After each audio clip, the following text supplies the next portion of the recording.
Chapter 21. The Lure of the Spirit, the Flesh in Pursuit.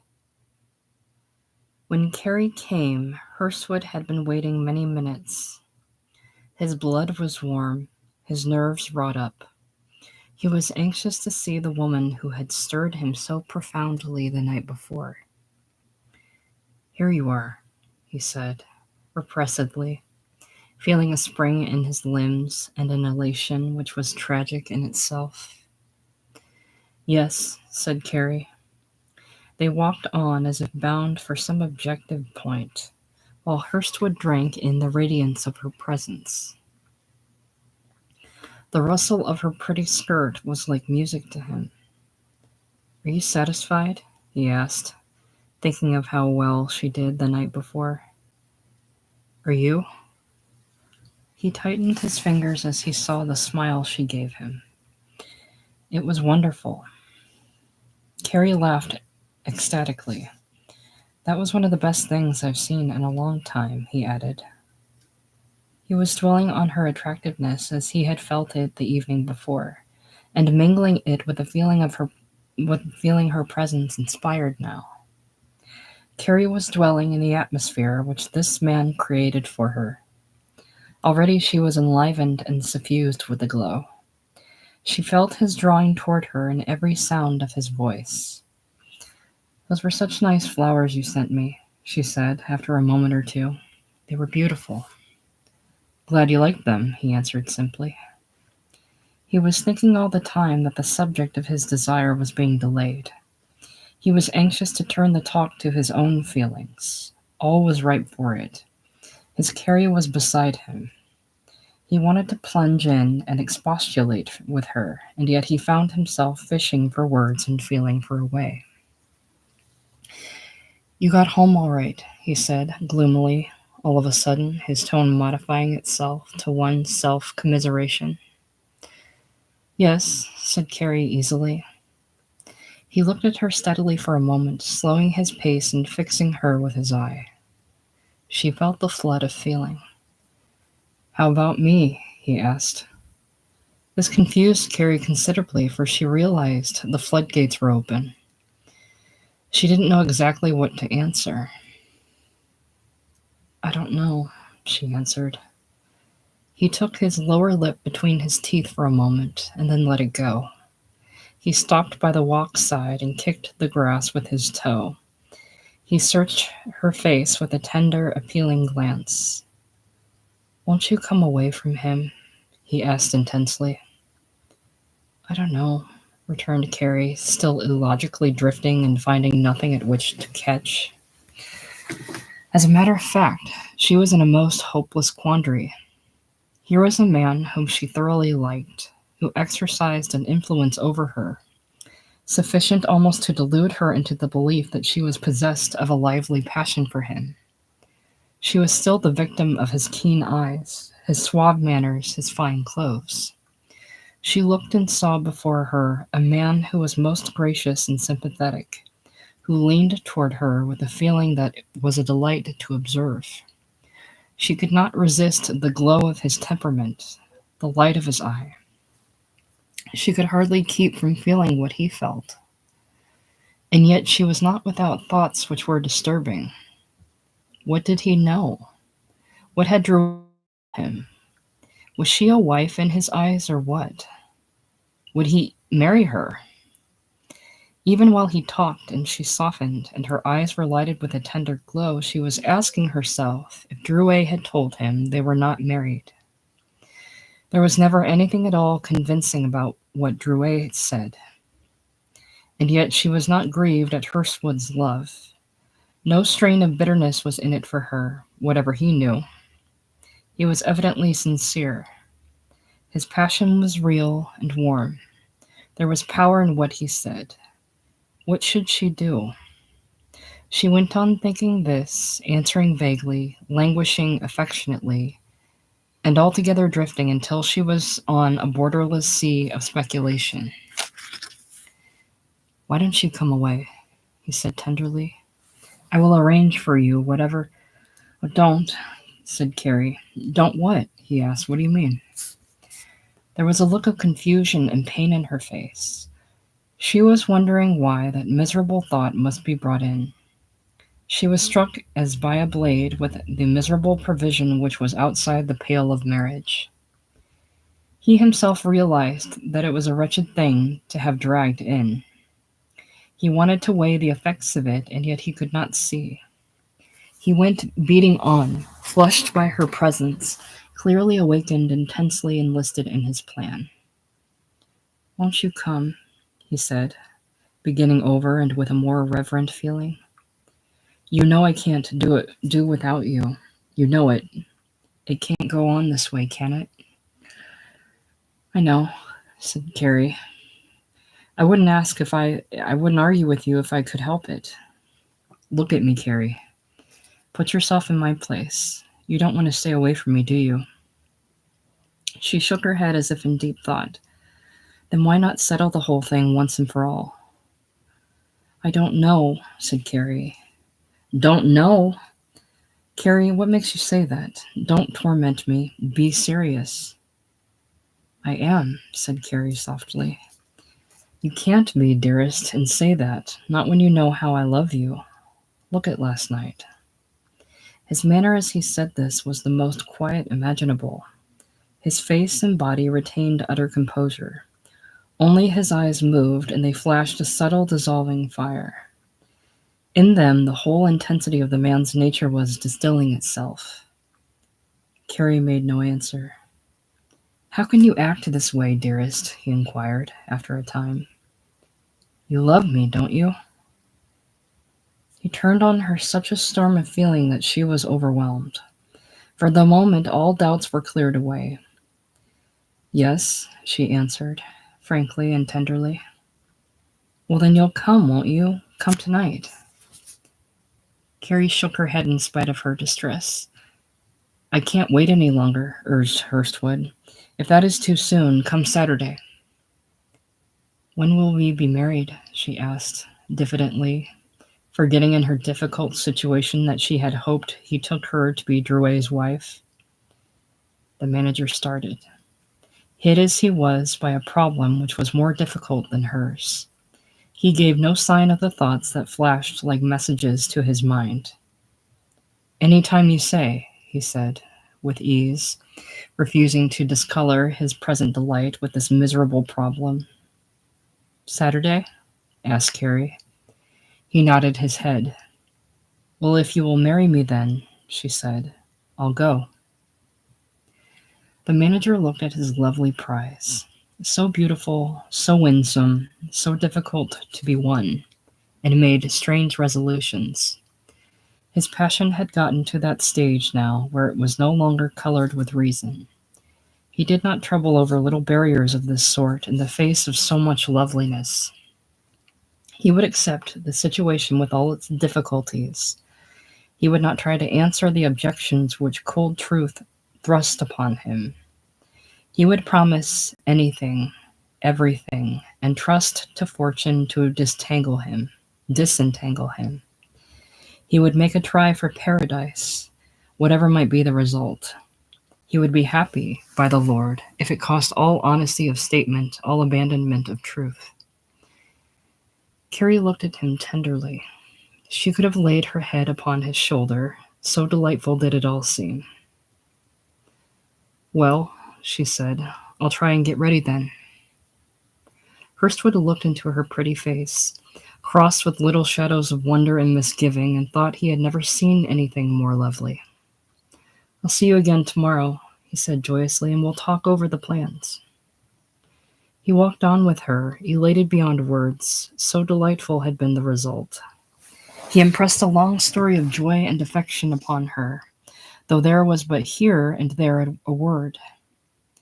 After a half hour he began to realize that the meeting must come to an end, so exacting is the world.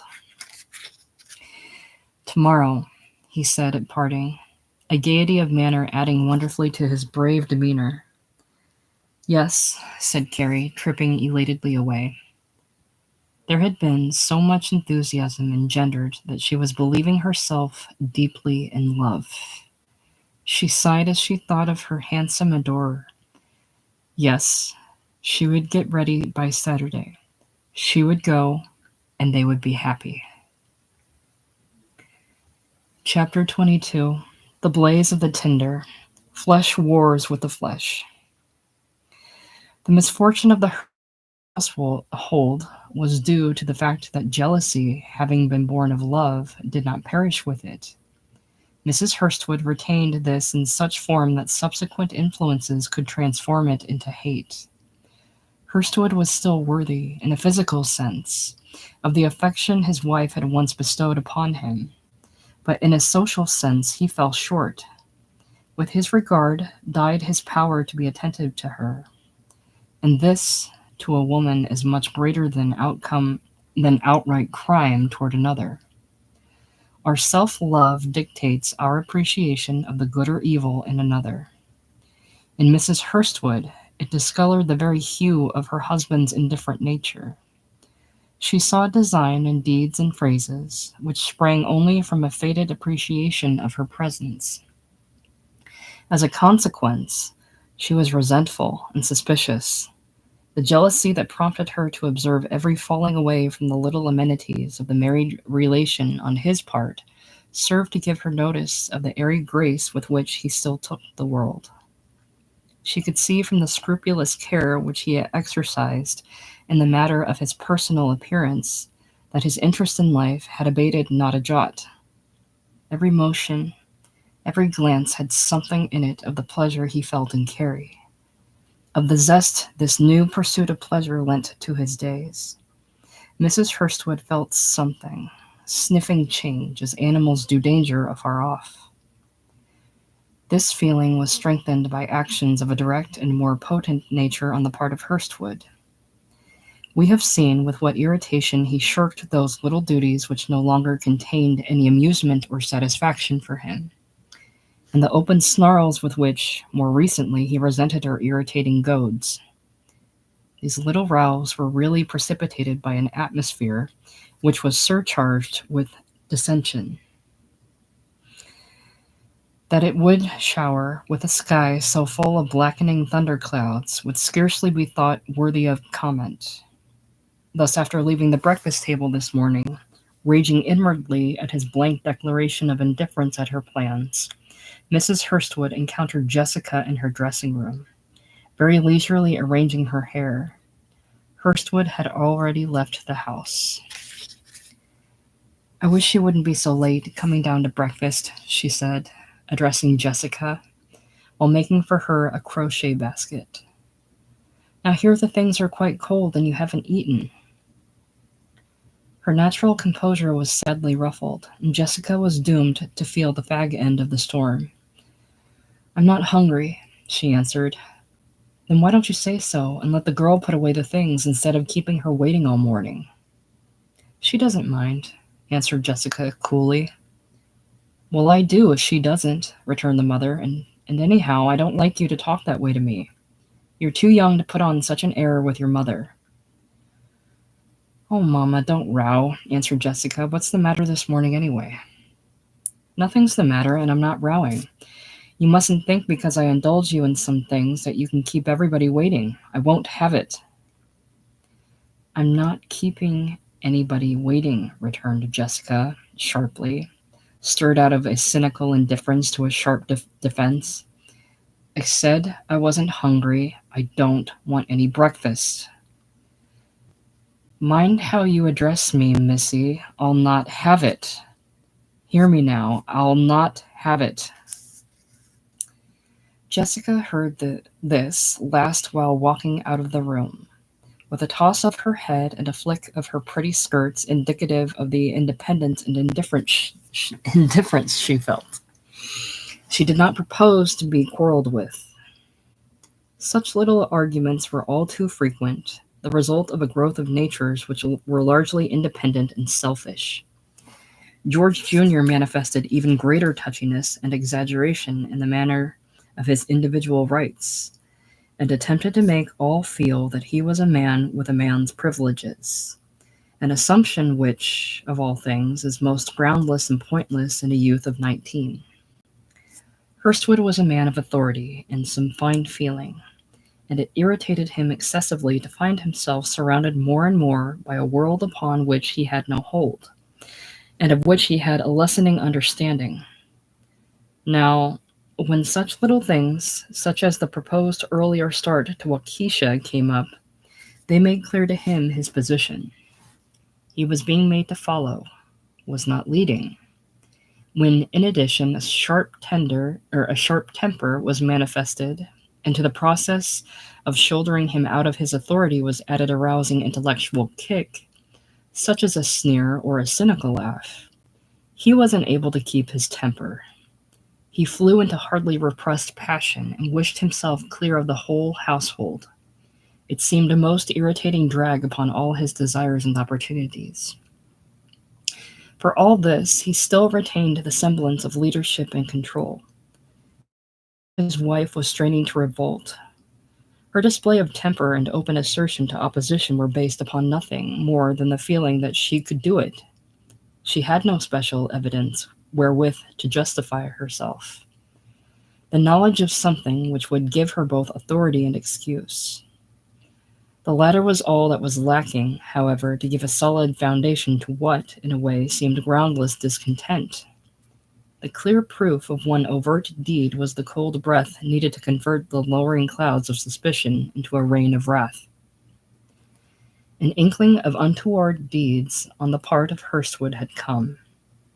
Dr. Beale, the handsome resident physician of the neighborhood, met Mrs. Hurstwood at her own doorstep some days after Hurstwood and Carrie had taken the drive west on Washington Boulevard. Dr. Beale, coming east on the same drive, had recognized Hurstwood, but not before he was quite past him. He was not so sure of Carrie, did not know whether it was Hurstwood's wife or daughter. "You don't speak to your friends when you meet them out driving, do you?" he said jocosely to Mrs. Hurstwood. "If I see them, I do. Where was I?" "On Washington Boulevard," he answered, expecting to meet her eye to light with immediate remembrance. She shook her head. "Yes, out near Hoyne Avenue. You were with your husband." "I guess you're mistaken," she answered. Then, remembering her husband's part in the affair, she immediately fell a prey to a host of young suspicions, of which, however, she gave no sign. "I know I saw your husband," he went on. "I wasn't so sure about you. Perhaps it was your daughter."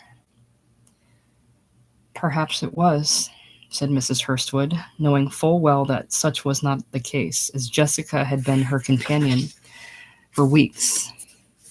She had recovered herself sufficiently to wish to know more of the details. "Was it in the afternoon?" she asked artfully, assuming an air of acquaintanceship with the matter. "Yes, about 2 or 3. "It must have been Jessica," said Mrs. Hurstwood, not wishing to seem to attach any importance to the incident. The physician had a thought or two of his own, but dismissed the matter as worthy of no further discussion on his part at least. Mrs. Hurstwood gave this bit of information considerable thought during the next few hours, and even days. She took it for granted that the doctor had really seen her husband, and that he had been writing, most likely, with some other woman, after announcing himself as busy to her. As a consequence, she recalled with rising feeling how often he had refused to go to places with her, to share in little visits, or indeed take part in any of the social amenities which furnished the diversion of her existence. He had been seen at the theater with people whom he called Moy's friends. Now he was seen driving, and most likely would have an excuse for that. Perhaps there were others of whom she did not hear, or why should he be so busy, so indifferent of late? In the last 6 weeks he had become strangely irritable, strangely satisfied to pick up and go out, whether things were right or wrong in the house. Why? She recalled with more subtle emotions that he did not look at her now with any of the old light of satisfaction or approval in his eye. Evidently, along with other things, he was taking her to be getting old and uninteresting. He saw her wrinkles, perhaps. She was fading, while he was still preening himself in his elegance and youth. He was still an interested factor in the merrymakings of the world, while but she did not pursue the thought. She only found the whole situation bitter and hated him for it thoroughly. Nothing came of this incident at the time, for the truth is, it did not seem conclusive enough to warrant any discussion. Only the atmosphere of distrust and ill feeling was strengthened, precipitating every now and then little sprinklings of irritable conversation, enlivened by flashes of wrath.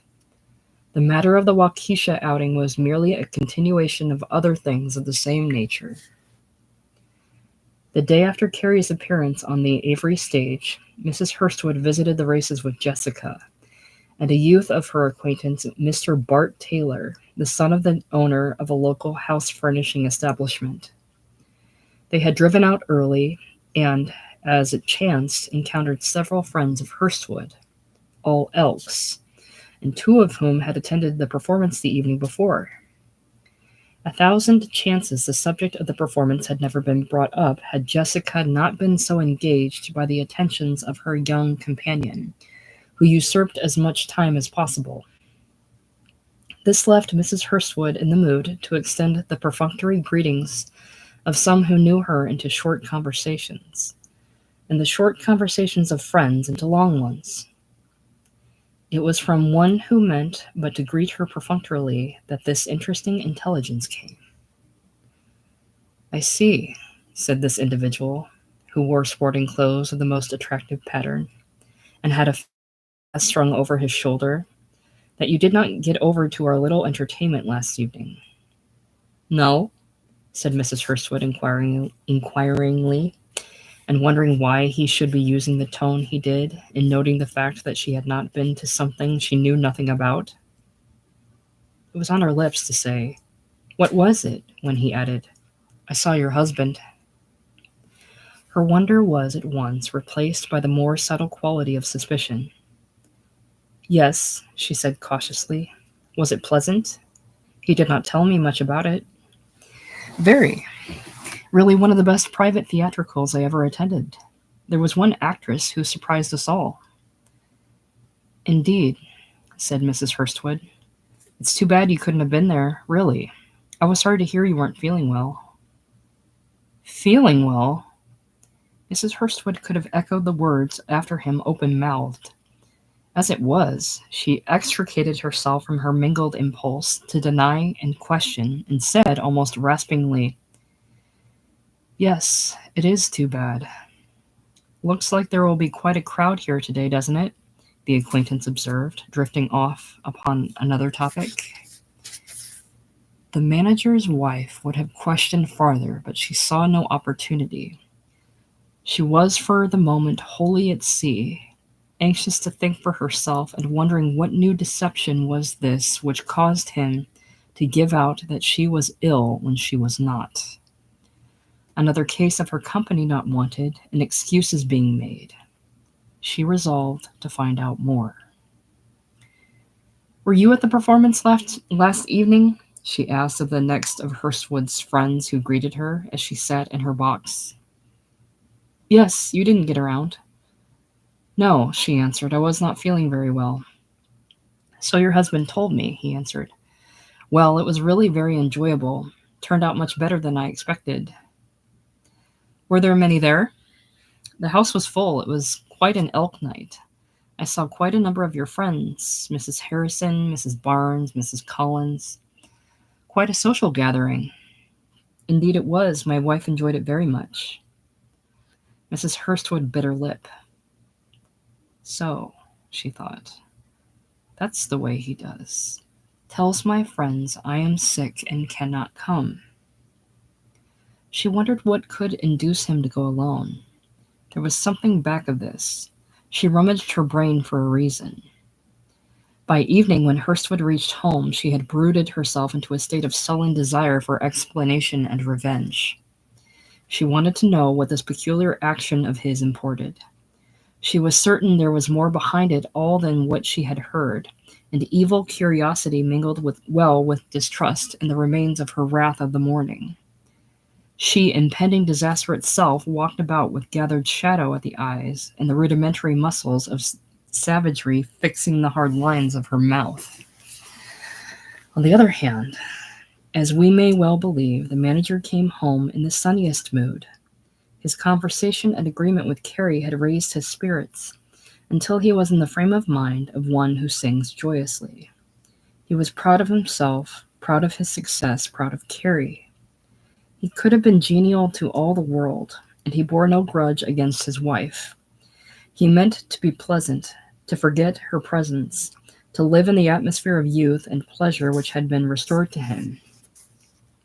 So now the house, to his mind, had a most pleasing and comfortable appearance. In the hall he found an evening paper, laid there by the maid and forgotten by Mrs. Hurstwood. In the dining-room table was clean laid with linen and napery and shiny with glasses and decorated china. Through an open door he saw into the kitchen where the fire was crackling in the stove and the evening meal already well underway. Out in the small backyard was George Jr., frolicking with a young dog he had recently purchased, and in the parlor Jessica was playing at the piano, the sound of a merry waltz filling every nook and corner of the comfortable home. Everyone, like himself, seemed to have regained his good spirits, to be in sympathy with youth and beauty, to be inclined to joy and merrymaking. He felt as if he could say a good word all around himself, and took a most genial glance at the spread table and polished sideboard before going upstairs to read his paper in the comfortable armchair of the sitting room, which looked through the open windows into the street. When he entered there, however, he found his wife brushing her hair and musing to herself the while. He came lightly in, thinking too smooth over any feeling that might still exist by a kindly word and a ready promise. But Mrs. Hurstwood said nothing. He seated himself in the large chair, stirred lightly in making himself comfortable, opened his paper and began to read. In a few moments he was smiling merrily over a very comical account of a baseball game, which had taken place between the Chicago and Detroit teams. The while he was doing this, Mrs. Hurstwood was observing him casually through the medium of the mirror which was before her. She noticed his pleasant and contented manner, his airy grace and smiling humor, and it merely aggravated her the more.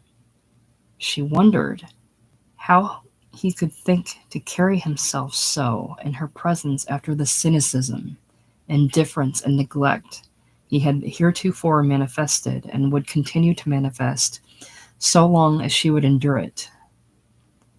She thought how she should like to tell him what stress and emphasis she would lend her assertions, how she could drive over this whole affair until satisfaction should be rendered her.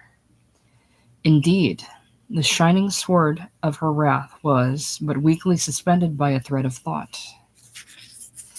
In the meanwhile, Hurstwood encountered a humorous item concerning a stranger who had arrived in the city and became entangled with a bunco steerer. It amused him immensely, and at last he stirred and chuckled to himself. He wished that he might enlist his wife's attention and read it to her. "Ha ha!" he exclaimed softly, as if to himself. "That's funny." Mrs. Hurstwood kept on arranging her hair, not so much as deigning a glance. He stirred again and went on to another subject. At last he felt as if his good humor must find some outlet. Julia was probably still out of humor over that affair of this morning, but that could easily be straightened.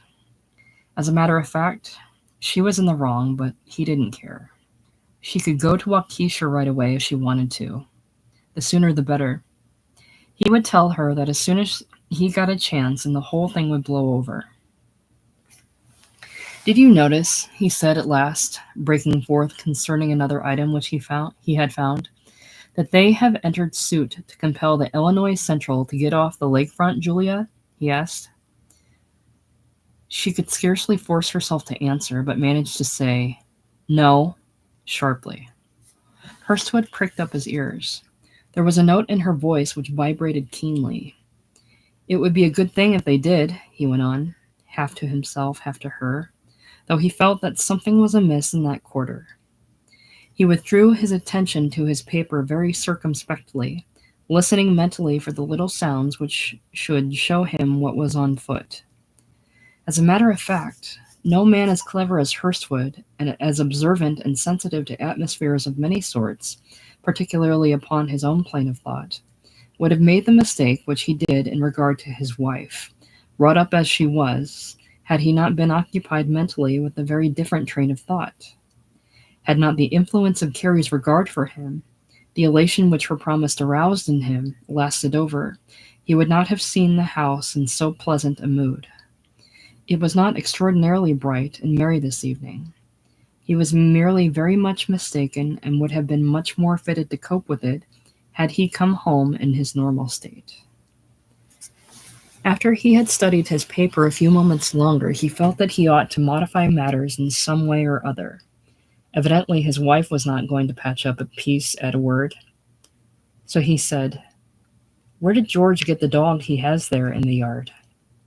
"I don't know," she snapped. He put his paper down on his knees and gazed idly out of the window. He did not propose to lose his temper, but merely to be persistent and agreeable, and by a few questions bring around a mild understanding of some sort. "Why do you feel so bad about that affair of this morning?" he said at last. "We needn't quarrel about that. You know you can go to Waukesha if you want to." "So you can stay here and trifle around with someone else?" she exclaimed, turning to him a determined countenance upon which was drawn a sharp and wrathful sneer. He stopped as if slapped in the face. In an instant, his persuasive, conciliatory manner fled. He was on the defensive at a wink, and puzzled for a word to reply. "What do you mean?" he said at last, straightening himself and gazing at the cold, determined figure before him, who paid no attention, but went on arranging herself before the mirror. "You know what I mean," she said finally, as if there were a world of information which she held in reserve, which she did not need to tell. "Well, I don't," he said stubbornly, yet nervous and alert for what should come next. The finality of the woman's manner took away his feeling of superiority in battle. She made no answer. "Humph," he murmured, with a movement of his head to one side. It was the weakest thing he had ever done. It was totally unassured. Mrs. Hurstwood noticed the lack of color in it. She turned upon him animal-like, able to strike an effectual second blow. "I want the Waukesha money tomorrow morning," she said. He looked at her in amazement. Never before had he seen such a cold, steely determination in her eye, such a cruel look of indifference. She seemed a thorough master of her mood, thoroughly confident and determined to wrest all control from him. He felt that all his resources could not defend him. He must attack. "What do you mean?" he said, jumping up. "You want? I'd like to know what's got into you tonight." "Nothing's got in," he said, flaming. "I want that money. You can do your swaggering afterwards."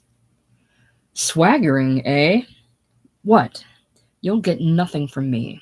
What do you mean by your insinuations anyhow?" "Where were you last night?" she answered. The words were hot as they came. "Who were you driving with on Washington Boulevard? Who were you with at the theater when George saw you? Do you think I'm a fool to be duped by you? Do you think I'll sit at home here and take your too busies and can't come while you parade around and make out that I'm unable to come? I want you to know that lordly airs have come to an end so far as I'm concerned. You can't dictate to me nor my children. I'm through with you entirely." "It's a lie," he said, driven to a corner and knowing no other excuse. "Lie, eh?" she said fiercely, but with returning reserve. "You may call it a lie if you want to, but I know." "It's a lie, I tell you," he said in a low, sharp voice. "You've been searching around for some cheap accusation for months, and now you think you have it. You think you'll spring something and get the upper hand. Well, I tell you, you can't. As long as I'm in this house, I'm master of it, and you or anyone else won't dictate to me, do you hear?" He crept toward her with a light in his eye that was ominous. Something in the woman's cool, cynical, upper-handish manner, as if she were already master, caused him to feel for the moment as he could strangle her. She gazed at him, a pythoness in humor. "I'm not dictating to you," she returned. "I'm telling you what I want." The answer was so cool, so rich in bravado that somehow it took the wind out of his sails. He could not attack her. He could not ask her for proofs. Somehow he felt evidence, law, the remembrance of all his property which she held in her name, to be shining in her glance. He was like a vessel, powerful and dangerous, but rolling and floundering without sail. "And I'm telling you," he said in the end, slightly recovering himself, "what you'll not get." "We'll see about it," she said. "I'll find out what my rights are. Perhaps you'll talk to a lawyer if you won't to me." It was a magnificent play. It had its effect. Hurstwood fell back beaten. He knew now that he had more than mere bluff to contend with. He felt that he was face to face with a dull proposition. What to say he hardly knew. All the merriment had gone out of the day. He was disturbed, wretched, resentful. What should he do? "Do as you please," he said at last. "I'll have nothing more to do with you." And out he strode. Chapter 23. A spirit in travail, one rung put behind. When Carrie reached her own room, she had already fallen a prey to those doubts and misgivings which are ever the result of a lack of decision. She could not persuade herself as to the advisability of her promise, or that now, having given her word, she ought to keep it. She went over the whole ground in Hurstwood's absence, and discovered little objections that had not occurred to her in the warmth of the manager's argument. She saw where she had put herself in a peculiar light, namely that of agreeing to marry when she was already supposedly married. She remembered a few things Drouet had done, and now that it came to walking away from him without a word, she felt as if she were doing wrong. Now she was comfortably situated, and to one who is more or less afraid of the world, this is an urgent matter, and one which puts up strange, uncanny arguments. You do not know what will come. There are miserable things outside. People go a-begging. Women are wretched. You never can tell what will happen. Remember the time you were hungry? Stick to what you have. Curiously, for all her leaning towards Hurstwood, he had not taken a firm hold of her understanding. She was listening, smiling, approving, and yet not finally agreeing. This was due to a lack of power on his part, a lack of that majesty of passion that sweeps the mind from its seat, fuses and melts all arguments and theories into a tangled mass, and destroys for the time being the reasoning power. This majesty of passion is possessed by nearly every man once in his life, but it is usually an attribute of youth and conduces to the first successful mating. Hurstwood, being an older man, could scarcely be said to retain the fire of youth, though he did possess a passion of warmth and unreasoning.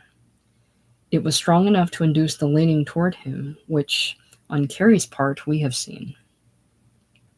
She might have been said to be imagining herself in love when she was not. Women frequently do this. It flows from the fact that in each exists a bias toward affection, a craving for the pleasure of being loved. The longing to be shielded, bettered, sympathized with is one of the attributes of the sex. This, coupled with sentiment and a natural tendency to emotion, often makes refusing difficult.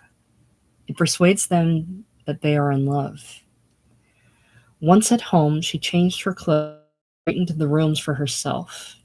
In the matter of arrangement of the furniture, she never took the housemaid's opinion. That young woman invariably put one of the rocking chairs in the corner, and Carrie as regularly moved it out. Today, she hardly noticed that it was in the wrong place. So absorbed was she in her own thoughts. She worked about the room until Drouet put in appearance at 5 o'clock. The drummer was flushed and excited and full of determination to know all about her relations with Hurstwood. Nevertheless, after going over the subject in his mind the livelong day, he was rather weary of it and wished it over with. He did not foresee serious consequences of any sort, and yet he rather hesitated to begin. Carrie was sitting by the window when he came in, rocking and looking out. "Well," she said innocently, weary of her own mental discussion and wondering at his haste and ill-concealed excitement, "what makes you hurry so?"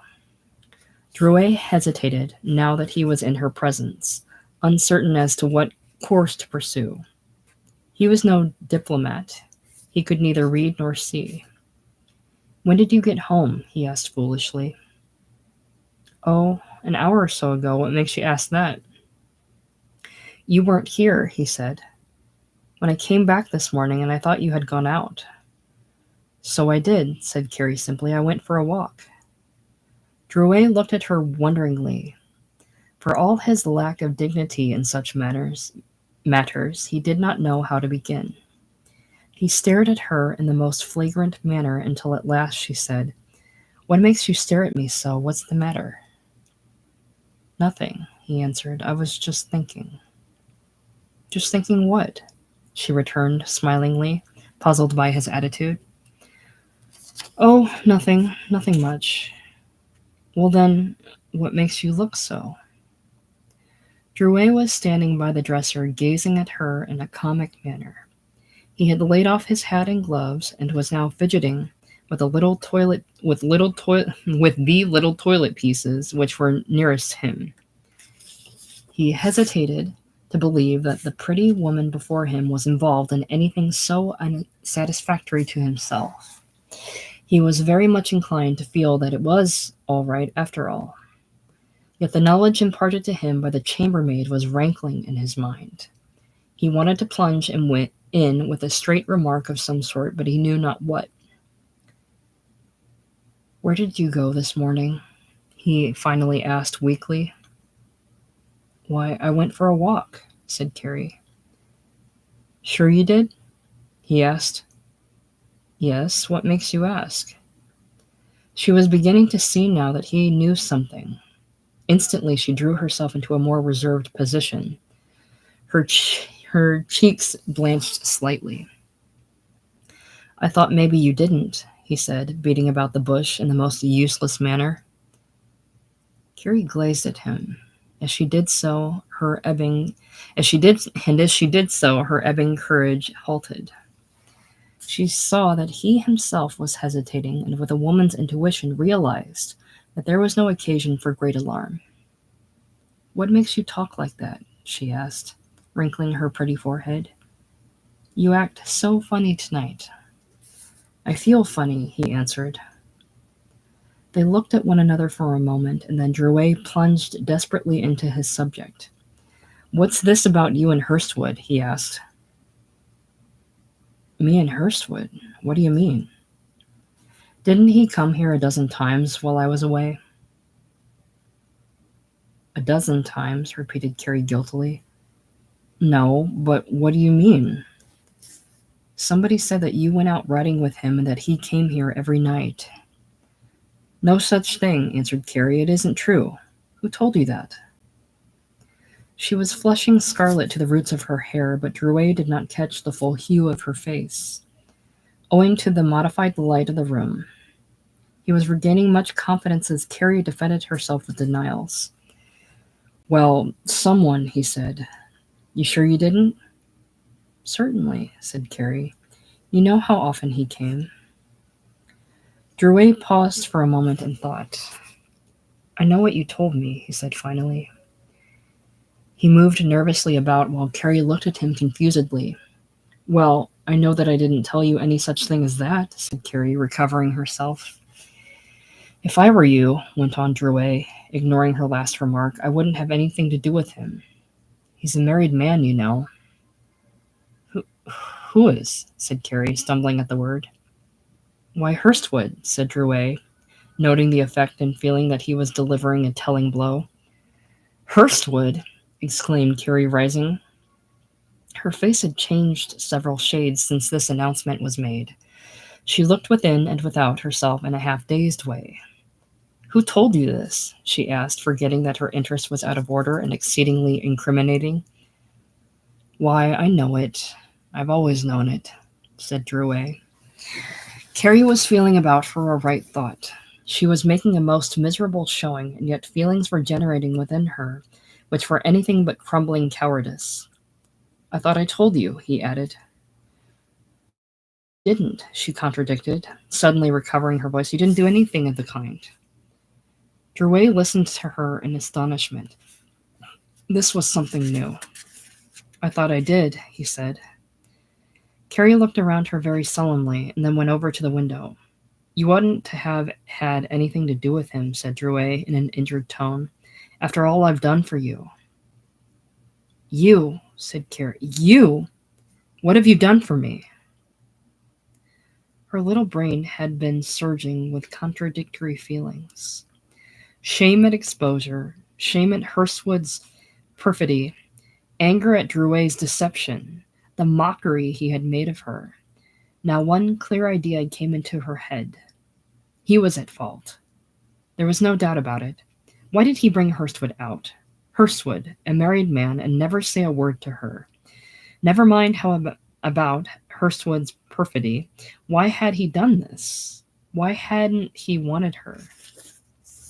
There he stood now, guilty of this miserable breach of confidence, and talking about what he had done for her. "Well, I like that," exclaimed Drouet, little realizing the fire his remark had generated. "I think I've done a good deal." "You have, eh?" she answered. "You've deceived me. That's what you've done. You've brought your friends out here under false pretenses. You've made me out to be... Oh." And with this, her voice broke and she pressed her two little hands together tragically. "I don't see what that's got to do with it," said the drummer quaintly. "No," she answered, recovering herself and shutting her teeth. "No, of course you don't see. There isn't anything you see. You couldn't have told me in the first place, could you? You had to make me out wrong until it was too late. Now you come sneaking around with your information and your talk about what you have done." Drouet had never suspected this side of Carrie's nature. She was alive, with feeling, her eyes snapping, her lips quivering, her whole body sensible of the injury she felt and partaking of her wrath. "Who's sneaking?" he asked, mildly conscious of error on his part, but certain that he was wronged. "You are," stamped Carrie. "You're a horrid, conceited coward, that's what you are. If you had any sense of manhood in you, you wouldn't have thought of doing any such thing." The drummer stared. "I'm not a coward," he said. "What do you mean by going with other men anyway?" "Other men!" exclaimed Carrie. "Other men! You know better than that. I did go with Hurstwood, but whose fault was it? Didn't you bring him here? You told him yourself that he should come out here and take me out. Now, after it's all over, you come and tell me that I oughtn't to go with him and that he's a married man." She paused at the sound of the last two words and wrung her hands. The knowledge of Hurstwood's perfidy wounded her like a knife. "Oh," she sobbed, repressing herself wonderfully and keeping her eyes dry. "Oh, oh." "Well, I didn't think you'd be running around with him when I was away," insisted Drouet. "Didn't think," said Carrie, now angered to the core by the man's peculiar attitude. "Of course not. You thought only of what would be to your satisfaction. You thought you'd make a toy of me, a plaything. Well, I'll show you that you won't. I'll have nothing more to do with you at all. You can take your old things and keep them." And unfastening a little pin he had given her, she flung it vigorously upon the floor and began to move about as if to gather up the things which belonged to her. By this, Drouet was not only irritated but fascinated the more. He looked at her in amazement and finally said, "I don't see where your wrath comes in. I've got the right of this thing. You oughtn't to have done anything that wasn't right after all I did for you." "What have you done for me?" asked Carrie, blazing, her head thrown back and her lips parted. "I think I've done a good deal," said the drummer, looking around. I've given you all the clothes you've wanted, haven't I? I've taken you everywhere you wanted to go. You've had as much as I've had, and more, too. Carrie was not ungrateful, whatever else might be said of her. Insofar as her mind could construe, she acknowledged benefits received. She hardly knew how to answer this, and yet her wrath was not placated. She felt that the drummer had injured her irreparably. "Did I ask you to?" she returned. "Well, I did it," said Drouet, "and you took it." "You talk as though I had persuaded you," answered Carrie. "You stand there and throw up what you've done. I don't want your old things. I'll not have them. You take them tonight and do what you please with them. I'll not stay here another minute." "That's nice," he answered, becoming angered now at the sense of his own approaching loss. "Use everything and abuse me and then walk off. That's just like a woman. I take you when you haven't got anything, and then when someone else comes along, why, I'm no good. I always thought it'd come out that way." He felt really hurt as he thought of this treatment and looked as if he saw no way of obtaining justice. "It's not so," said Carrie, "and I'm not going with anybody else. You have been as miserable and inconsiderate as you can be. I hate you. I tell you, and I wouldn't live with you another minute. You're a big, insulting—" Here she hesitated and used no word at all. "Or you wouldn't talk that way." She had secured her hat and jacket and slipped the latter on over her little evening dress. Some wisps of wavy hair had loosened from the bands at the side of her head and were straggling over her hot red cheeks. She was angry, mortified, grief-stricken. Her large eyes were full of the anguish of tears, but her lids were not yet wet. She was distracted and uncertain, deciding and doing things without an aim of conclusion, and she had not the slightest conception of how the whole difficulty would end. "Well, that's a fine finish," said Drouet. "Pack up and pull out, eh? You take the cake. I bet you were knocking around with Hurstwood or you wouldn't act like that. I don't want the old rooms. You needn't pull out for me. You can have them for all I care, but by George, you haven't done me right." "I'll not live with you," said Carrie. "I don't want to live with you. You've done nothing but brag around ever since you've been here." "Oh, I haven't anything of the kind," he answered. Carrie walked over to the door. "Where are you going?" he said, stepping over and heading her off. "Let me out," she said. "Where are you going?" he repeated. He was, above all, sympathetic, and the sight of Carrie wandering out he knew not where affected him, despite his grievance. Carrie merely pulled at the door. The strain of the situation was too much for her, however. She made one more vain effort and then burst into tears. "Now be reasonable, Cad," said Drouet gently. "What do you want to rush out for this way? You haven't any place to go. Why not stay here now and be quiet? I'll not bother you. I don't want to stay here any longer." Carrie had gone sobbing from the door to the window. She was so overcome she could not speak. "Be reasonable now," he said. "I don't want to hold you. You can go if you want to, but why don't you think it over? Lord knows I don't want to stop you." He received no answer. Carrie was quieting, however, under the influence of his plea. "You stay here now, and I'll go," he added at last. Carrie listened to this with mingled feelings. Her mind was shaken loose from the little mooring of logic that it had.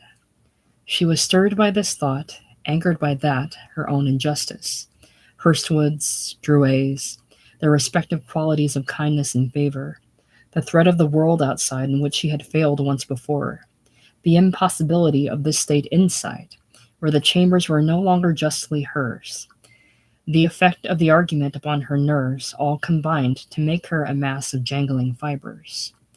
An anchorless, storm-beaten little craft which could do absolutely nothing but drift. "Say," said Drouet, coming over to her after a few moments with a new idea and putting his hand upon her. "Don't," said Carrie, drawing away, but not removing her handkerchief from her eyes. Never mind about this quarrel now. Let it go. You stay here until the month's out, anyhow, and then you can tell better what you want to do, eh? Carrie made no answer. You'd better do that, he said. There's no use your packing up now. You can't go anywhere. Still, he got nothing for his words. If you'll do that, we'll call it off for the present and I'll get out. Carrie lowered her handkerchief slightly and looked out of the window. Will you do that? He asked. Still no answer. Will you? He repeated. She only looked vaguely into the street. Oh, come on, he said. Tell me. Will you? I don't know, said Carrie softly, forced to answer. Promise me you'll do that, he said, and we'll quit talking about it. It'll be the best thing for you. Carrie heard him, but she could not bring herself to answer reasonably. She felt that the man was gentle, and that his interest in her had not abated, and it made her suffer a pang of regret. She was in a most helpless plight. As for Drouet, his attitude had been that of the jealous lover. Now his feelings were a mixture of anger at deception, sorrow at losing Carrie, misery at being defeated. He wanted his rights in some way or other, and yet his rights included the retaining of Carrie, the making her feel her error. Will you? He urged. Well, I'll see, said Carrie.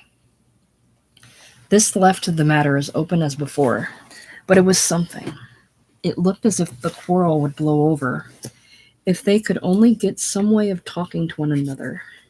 Carrie was ashamed and Drouet aggrieved. He pretended to take up the task of packing some things in a valise.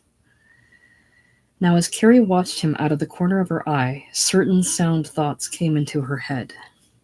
He had erred, true, but what had she done? He was kindly and good-natured for all his egotism. Throughout this argument, he had said nothing very harsh. On the other hand, there was Hurstwood, deceiver than he. He had pretended all this affection, all this passion, and he was lying to her all the while. Oh, the perfidy of men. And she had loved him. There could be nothing more in that quarter. She would see Hurstwood no more. She would write him and let him know what she thought. Thereupon, what would she do? Here were these rooms. Here was Drouet pleading for her to remain. Evidently, things could go on here somewhat as before, if all were arranged. It would be better than the street, without a place to lay her head. All this she thought of as Drouet rummaged the drawers for collars and labored long and painstakingly at finding a shirt stud. He was in no hurry to rush this matter. He felt an attraction to Carrie which would not down. He could not think that the thing would end by his walking out of the room. There must be some way round, some way to make her own up that he was right and she was wrong, to patch up a peace and shut out Hurstwood forever. Mercy. How he turned at the man's shameless duplicity. Do you think, he said after a few moments' silence, that you'll try and get it on the stage? He was wondering what she was intending. I don't know what I'll do yet, said Carrie. If you do, maybe I can help you. I've got a lot of friends in that line. She made no answer to this. Don't go and try to knock around now without any money. Let me help you, he said. It's no easy thing to go on your own hook here. Carrie only rocked back and forth in her chair. I don't want to go up against a hard game that way. I don't want you to go up against a hard game that way. He bestirred himself about some other details, and Carrie rocked on. Why don't you tell me all about this thing, he said, after a time, and let's call it off. You don't really care for Hurstwood, do you? Why do you want to start on that again, said Carrie. You were to blame. No, I wasn't, he answered. Yes, you were too, said Carrie. You shouldn't have ever told me such a story as that. But didn't you have much to do with him, did you? Went on Drouet. anxious for his own peace of mind to get some direct denial from her. "I won't talk about it," said Carrie, pained at the quizzical turn the piece arrangement had taken. "What's the use of acting like that now, Cad?" insisted the drummer, stopping in his work and putting up a hand expressively. "You might let me know where I stand at least." "I won't," said Carrie, feeling no refuge but in anger. "Whatever has happened is your own fault." "Then you do care for him?" asked Rouet, stopping completely and experiencing a rush of feeling. "Oh, stop," said Carrie. "Well, I'll not be made a fool of," exclaimed Drouet. "You may trifle around with him if you want to, but you can't lead me. You can tell me or not, just as you want to, but I won't fool any longer." He shoved the last few remaining things he had laid out into his valise and snapped it with a vengeance. Then he grabbed his coat, which he had laid off to work, picked up his gloves, and started out. "You can go to the deuce as far as I'm concerned," he said, as he reached the door. "I'm no sucker." And with that he opened it with a jerk and closed it equally vigorously. Carrie listened at her window view, more astonished than anything else at this sudden rise of passion in the drummer. She could hardly believe her senses. So good-natured and tractable had he invariably been. It was not for her to see the wellspring of human passion. A real flame of love is a subtle thing. It burns as a will-o'-wisp dancing onward to fairylands of delight. It roars as a furnace. Too often jealousy is the quality upon which it feeds. Chapter 24. Ashes of tinder, a face at the window. That night, Hurstwood remained downtown entirely, going to the Palmer house for a bed after his work was through. He was in a fevered state of mind, owing to the blight his wife's action threatened to cast upon his entire future. While he was not sure how much significance might be attached to the threat she had made, he was sure that her attitude, if long continued, would cause him no end of trouble. She was determined and had worsted him in a very important contest. How would it be from now on? He walked the floor of his little office and later of that of his room, putting one thing and another together to no avail. Mrs. Hurstwood, on the contrary, had decided not to lose her advantage by inaction. Now that she had practically she would follow up her work with demands, the acknowledgement of which would make her word law in the future. He would have to pay her the money which she would now regularly demand, or there would be trouble. It did not matter what he did. She really did not care whether he came home any more or not. The household would move along much more pleasantly without him, and she could do as she wished without consulting anyone. Now she proposed to consult a lawyer and hire a detective. She would find out at once just what advantages she could gain. Hurstwood walked the floor, mentally arranging the chief points of his situation. "She has that property in her name," he kept saying to himself. What a fool trick that was. Curse it! What a fool move that was. He also thought of his managerial position. If she races around now, I'll lose this thing. They won't have me around if my name gets in the papers. My friends, too. He grew more angry as he thought of the talk any action on her part would create. How would the papers talk about it? Every man he knew would be wondering. He would have to explain and deny and make a general mark of himself. Then Moy would come and confer with him, and there would be the devil to pay. Many little wrinkles gathered between his eyes as he contemplated this, and his brow moistened. He saw no solution of anything, not a loophole left. Through all this, thoughts of Carrie flashed upon him and the approaching affair of Saturday. Tangled as all his matters were, he did not worry over that. It was the one pleasing thing in this whole rout of trouble.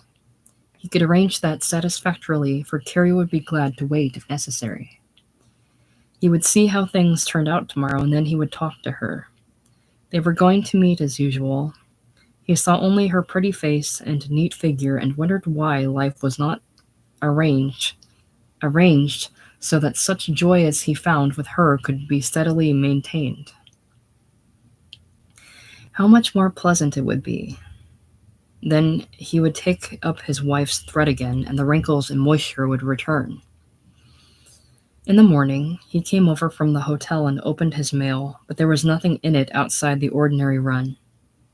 For some reason, he felt as if something might come that way and was relieved when all the envelopes had been scanned and nothing suspicious noticed. He began to feel the appetite that had been wanting before he had reached the office, and decided before going out to the park to meet Carrie to drop in at the Grand Pacific and have a pot of coffee and some rolls. While the danger had not lessened, it had not as yet materialized, and with him no news was good news. If he could only get plenty of time to think, perhaps something would turn up. Surely this thing would not drift along to catastrophe, and he not find a way out. His spirits fell, however, when upon reaching the park he waited, and Carrie did not come. He held his favorite post for an hour or more, then arose and began to walk about restlessly. Could something have happened out there to keep her away? Could she have been reached by his wife? Surely not. So little did he consider Drouet that it never once occurred to him to worry about his finding out. He grew restless as he ruminated, and then decided that perhaps it was nothing. She had not been able to get away this morning. That was why no letter notifying him had come. He would get one today. It would probably be on his desk when he got back. He would look for it at once. After a time, he gave up waiting and drearily headed for the Madison car. To add to his distress, the bright blue sky became overcast with little fleecy clouds which shut out the sun. The wind veered to the east, and by the time he reached his office, it was threatening to drizzle all afternoon. He went in and examined his letters, but there was nothing from Carrie. Fortunately, there was nothing from his wife either. He thanked his stars that he did not have to confront that proposition just now, when he needed to think so much. He walked the floor again, pretending to be in an ordinary mood, but secretly troubled beyond the expression of words. At 1:30 he went to Rector's for lunch, and when he returned, a messenger was waiting for him. He looked at the little chap with a feeling of doubt. "I'm to bring an answer," said the boy. Hurstwood recognized his wife's writing. He tore it open and read without a show of feeling.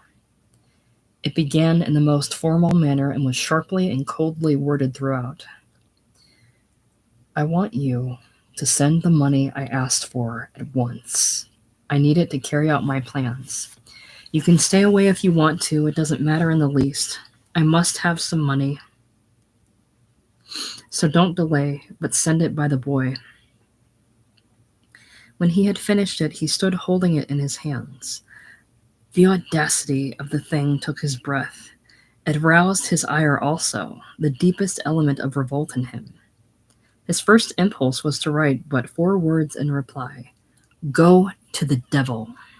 But he compromised by telling the boy that there would be no reply. Then he sat down in his chair and gazed without seeing, contemplating the result of his work.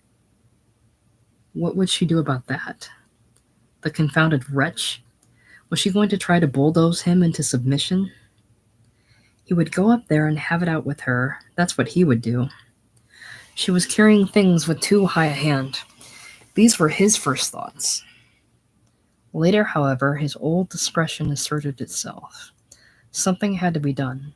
A climax was near, and she would not sit idle. He knew her well enough to know that when she had decided upon a plan, she would follow it up. Possibly matters would go into a lawyer's hands at once. "Damn her," he said softly, with his teeth firmly set. "I'll make it hot for her if she causes me trouble. I'll make her change her tone if I have to use force to do it." He arose from his chair and went and looked out into the street. The long drizzle had begun. Pedestrians had turned up collars and trousers at the bottom. Hands were hidden in the pockets of the umbrellas. Umbrellas were up. The street looked like a sea of round black cloth roofs, twisting, bobbing, moving. Trucks and vans were rattling in a noisy line, and everywhere men were shielding themselves as best they could. He could scarcely notice the picture. He scarcely noticed the picture. He was forever confronting his wife, demanding of her to change her attitude toward him before he worked her bodily harm. At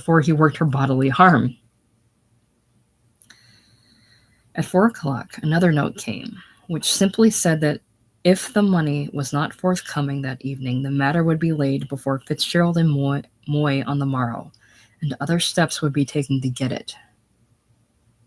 Herstwood almost exclaimed out loud at the insistency of this thing. Yes, he would send her the money. He'd take it to her. He would go up there and have a talk with her, and that at once. He put on his hat and looked around for his umbrella. He would have some arrangement of this thing.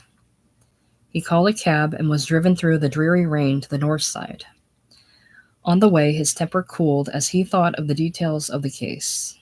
What did she know? What had she done? Maybe she'd got a hold of Carrie. Who knows? Or Drouet. Perhaps she really had evidence and was prepared to fell him as a man does another from secret ambush. She was shrewd. Why should she taunt him this way unless she had good grounds? He began to wish that he had comprised in some way or other that he had sent the money. Perhaps he could do it up here. He would go in and see anyhow. He would have no row. By the time he reached his own street, he was keenly alive to see the difficulties of his situation, and wished over and over that some solution would offer itself, that he could see his way out. He alighted and went up the steps to the front door, but it was with a nervous palpitation of the heart. He pulled out his key and tried to insert it, but another key was on the inside. He shook at the knob, but the door was locked. Then he rang the bell. No answer. He rang again, this time harder. Still no answer. He jangled it fiercely several times in succession, but without avail. Then he went below. There was a door which opened under the steps into the kitchen, protected by an iron grating, intended as a safeguard against burglars. When he reached this, he noticed that it also was bolted, and that the kitchen windows were drawn down. What could it mean? He rang the bell and then waited. Finally, seeing that no one was coming, he turned and went back to his cab. I guess they've gone out, he said apologetically to the individual who was hiding his red face in a loose tarpaulin raincoat. I saw a young girl up in that winder, returned the cabbie. Herstwood looked, but there was no face there now. He climbed moodily into the cab, relieved and distressed. So this was the game, was it? Shut him out and make him pay. Well, by the Lord, that did beat all.